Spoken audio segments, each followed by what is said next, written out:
Hey everybody, I'm Steph, and today I have a holiday gift guide for you that consists of 10 awesome games that I think would be fun for any gamer or casual gamer, anybody out there who's looking for a good game. Now, I also did the BGG holiday gift guide, so if you're interested in checking that out, you can check out that link that I just posted in the chat, or I'm going to post it in the YouTube video after uh, when it's on YouTube. So thanks for checking out this video. I'm not talking about any of the games in the BGG holiday gift guide. These are in addition to all of those that I already recommended on that list. So there's a ton of great games out there. I'm sure you won't have any issue finding the one that's perfect for you. The first one I wanted to start off with is a game called Subjective. Now, I brought this over to the Thanksgiving holiday game fest that we just had at Michael's house the other day, and everybody absolutely loved this game. It is available on Amazon, or it was, for only $7. So it was an instant hit. It plays, I think, 6 players, but you could play with 7. What's cool about this game is that it's a typical party game where you kind of need to know like pop culture and stuff like that, but uh, it is a game where the active player is trying to guess the actual thing, like Wizard of Oz. And then once they guess that, then they go around and guess all of the clues that were given that other people might have written about the Wizard of Oz. So if he asks about a fictional character and it says Glinda, well, he can guess Wizard of Oz. Oh, now he knows the category. Now he knows what the topic is. And he can go around and guess all of the other things. You might have said Dorothy, or I said Wicked. So if you can guess what we're talking about from that, then you get to go around and guess everybody else's. So everybody will have a chance at getting points, and it's a way to be clever. I just think this game is an instant hit no matter who I bring this out with, because super fun. Definitely check it out. Everybody will love it. I'm gonna bring it to Christmas too. The next on my list is Things in Rings. It's not exactly a party game, but it is a whimsical, puzzly game that a lot of people can play because one person knows all of the rings. The rings create this Venn diagram, and you are trying to figure out what these different categories mean in the Venn diagram based on the clues that you're playing to the play area. You don't have to know what the actual blue ring represents, but you're trying to deduce based on what you're seeing out on the board. So you're just trying to get rid of your hand of cards. You don't actually need to know how these things are being placed, but if you're clever enough to put them in the right space, your hand of cards, then you will win the game. It has this Dr. Seuss artwork. It's just so whimsical and fun. Look, it even will fit inside a stocking. It's very tiny. It's a great little game, and highly recommend it. It's great. The next on the list is Far Away. It is a game that I have been playing for the past year as in my game group. It's basically the opening game of every Tuesday night. We always are playing Far Away. It is a crowd pleaser. Lots of people can play. It's a simple drafting game that you will lay out 8 cards and then score. What's interesting is that you lay out your first card, but you score that card last. So you need to plan accordingly to get all of the things you need at for the end of the game, when you have the big reveal from your last played card all the way to your first played card. On BGA, for those who want to check it out, super quick, always a good time. Good, clever decisions. I can't wait for that expansion. I saw an expansion came out at Spiel. I want that to hit the US so we can play this with even more replay, with even more cards. Ah, love it. I love that game. Next on my list is Belrati. Belrati is a new game from Thames and Cosmos. Everybody's talking about the gang because the gang is an amazing game. But nobody seems to be talking about Belrati. Belrati came out several years ago overseas and it was hard to get, but now it's available in the States and it's one you do not want to miss. It plays a bunch of players and it's cooperative. And this Belrati character is trying to get his paintings into the museum while everybody else is trying to get the real art into the museum. So the game timer is once Belrati gets his some number of paintings into the museum, the game will end. So if you can go on forever if you're really good at not finding his paintings. So the idea is that the art gallerists will want specific artwork and the artist will have to provide that artwork, and hopefully everything works out. It's super fun cooperative game. It's easy to teach and play, and it looks like it plays in about 25 minutes, so definitely worth checking out for sure. It's a great game. I've taught it to many groups and everybody's loved it. Next, I'm going to talk about is Art Society. It was my game of the year last year, and I continually want to play it. It is a game that gets played often because it's a 30-minute game with a lot of those like juicy decisions. I love simultaneous bidding for tiles. I love the tile placement, puzzly mechanic of filling up your wall and your to get the best paintings. Oh man, it's just a beautiful game all around, and it is one I will never turn down playing because I just love that aspect of trying to manipulate the market to be in your favor, all while filling up your board in an appropriate manner to fill it up and get the most points possible.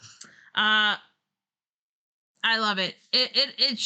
For those who love beautiful games, this is a knockout. I love it. Love it. Next one I wanted to talk about is Free Ride. Well, this is the German edition. I just got it. Free Fahrt. There we go. Free Ride. Free Ride. It is I want to say it's like a step up in difficulty from something like Ticket to Ride. In this, you are making a network on the board and you're trying to connect to the different cities to make deliveries.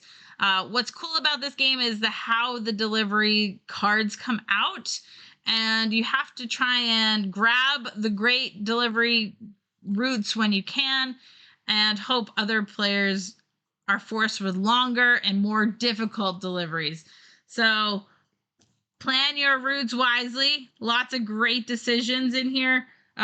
Plays in about an hour, so it's not that big of a brain burner.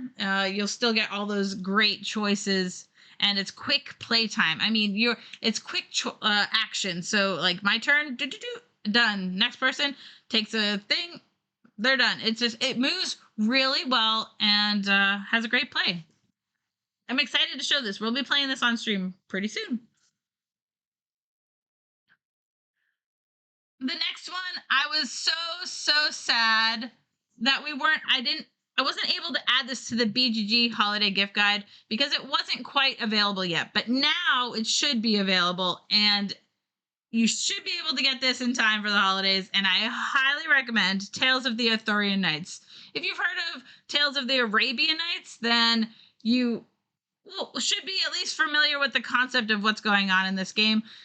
You will be going to different locations in this game, and you will have encounters. So if you go to the mountains, you're going to reveal a card that has a mountain number and then an additional card for what you're going to find. It's going to provide these numbers. And in the huge book of stories, you will look up and you'll be presented with an opportunity.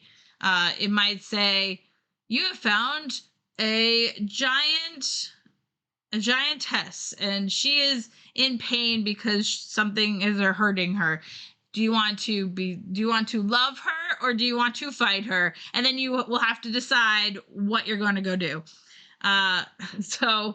Maybe you have lots of swords and you're really great at fighting, so you want to fight. Or maybe you're really great with the renown in romance, and so you can romance her and you can get cool things, and you'll increase your stats and have all these great encounters.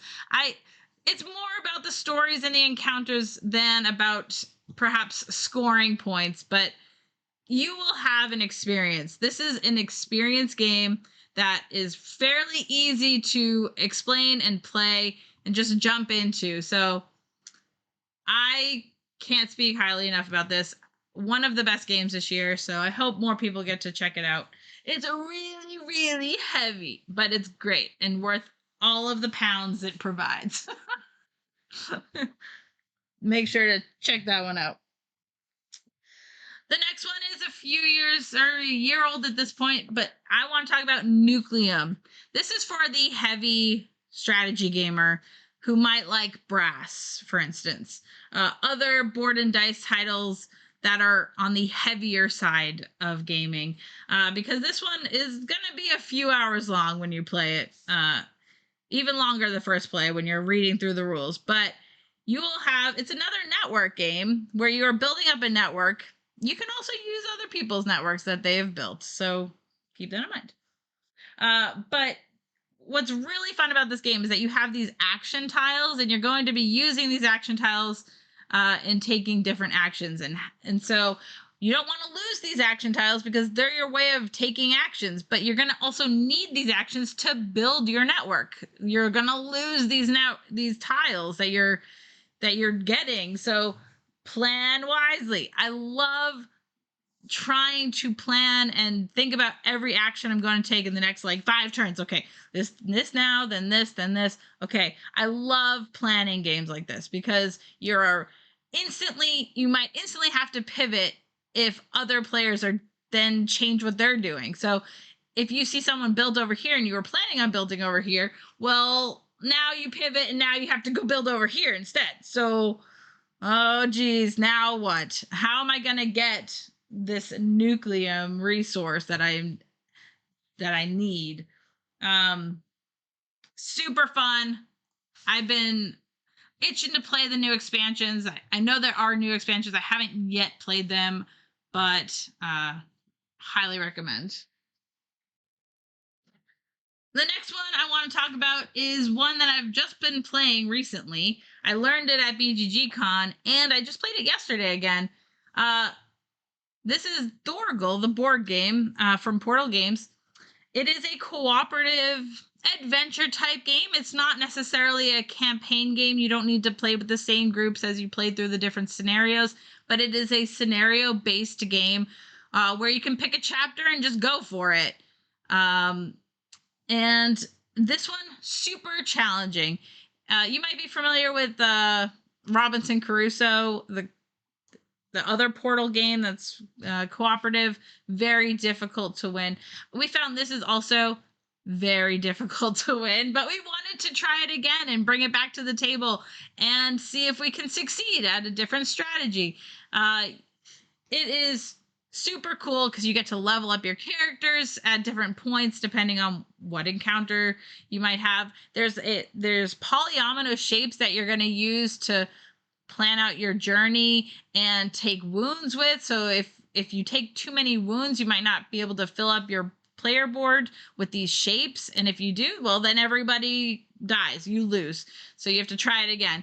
And you only have like so much space, so you have to plan out how you're working your polyominoes into your space so you don't take those wounds. But super clever.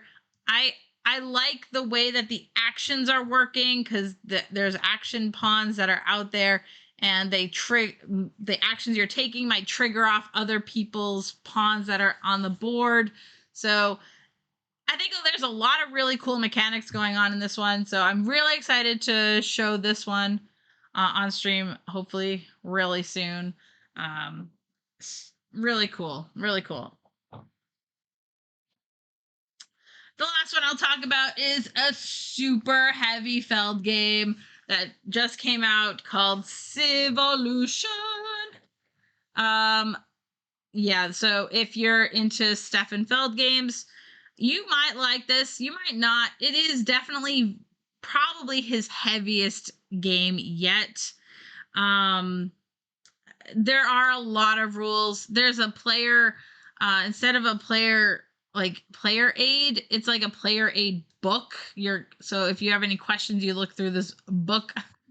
So there's like a lot of different actions that you're going to be upgrading and taking in this game. But what's nice about this game is that the turns are pretty quick. I mean, you're going to be spending the dice that you have to take these different actions and build up your civilization on the board.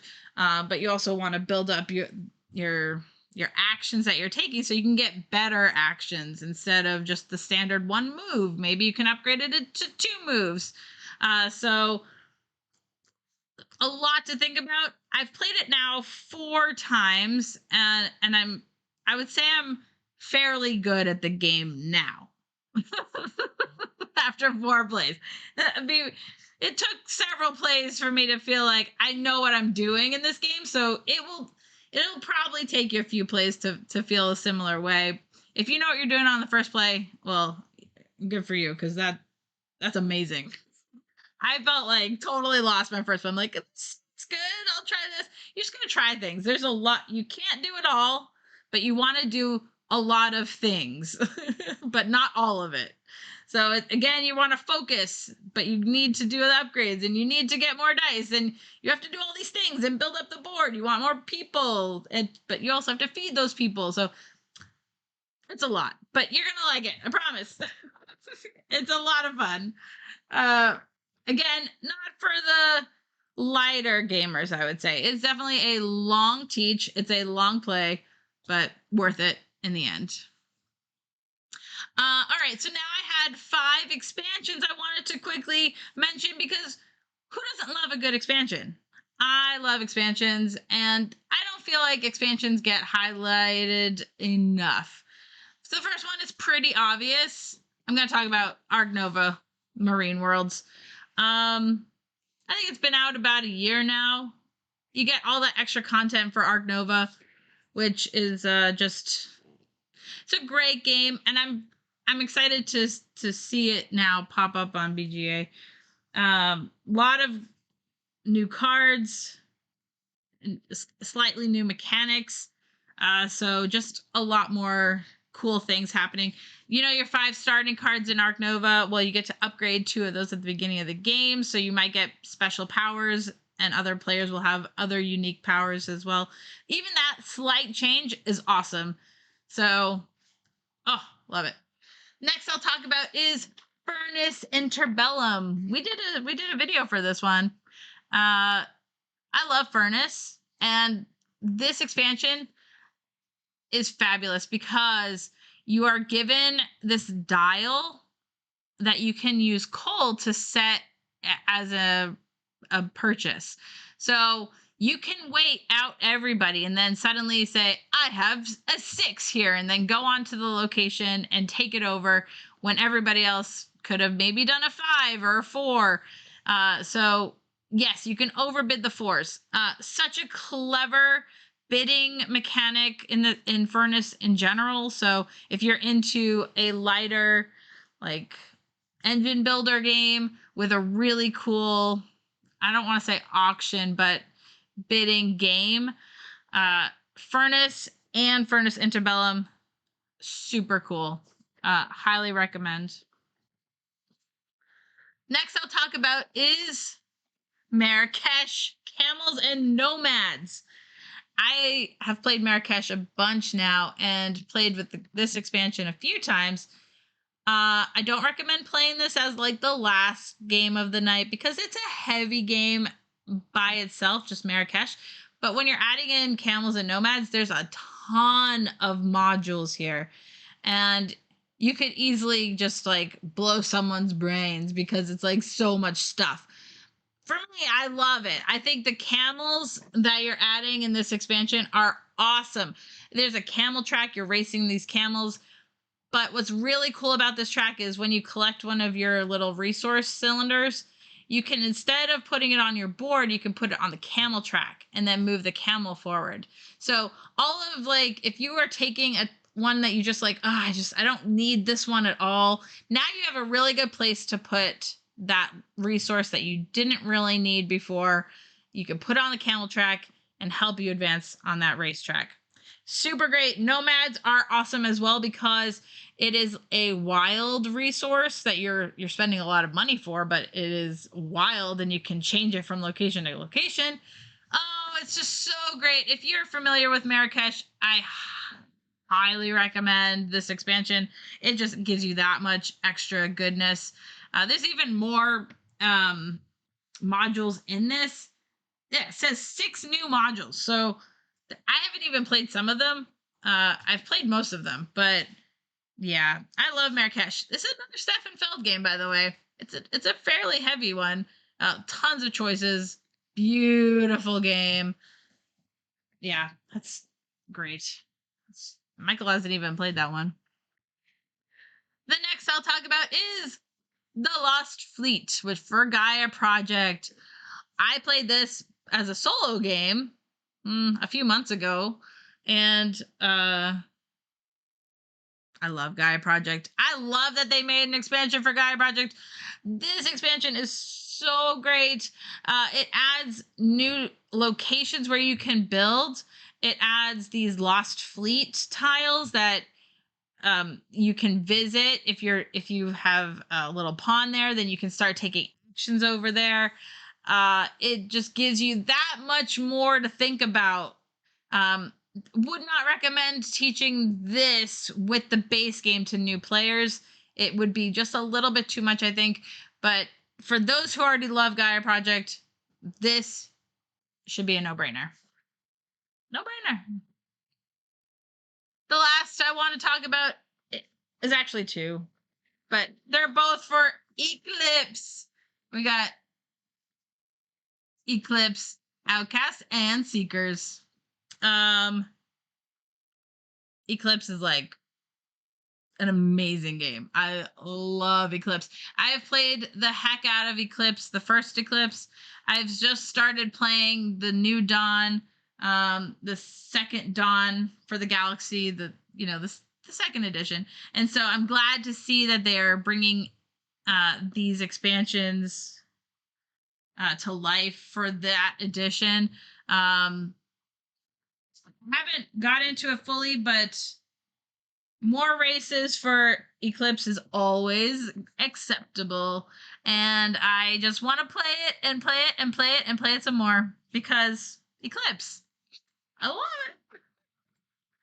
So, for those who love Eclipse, new factions. What's not to love? What's not to love? Oh. All right, that was my quick rundown of some great games that I think would be awesome to give as gifts to those who love gaming or families who are looking for a fun time. Just so many good games out there. Again, make sure you check out the BGG gift guide that I created. It has a lot more. I think 30 games on that list. So there's a lot of great options over there. So be sure to check out that link to BGG as well. If you enjoyed this top 10 gift guide list, please be sure to follow me at Board Gamer Steph on YouTube or on twitch.tv/BoardGamerSteph. Michael and I stream Wednesdays and Sundays at 5 p.m. Central, and we stream 3 or more games every stream. So come join us on Twitch where we play all the games. And for those on Twitch, we'll be right back.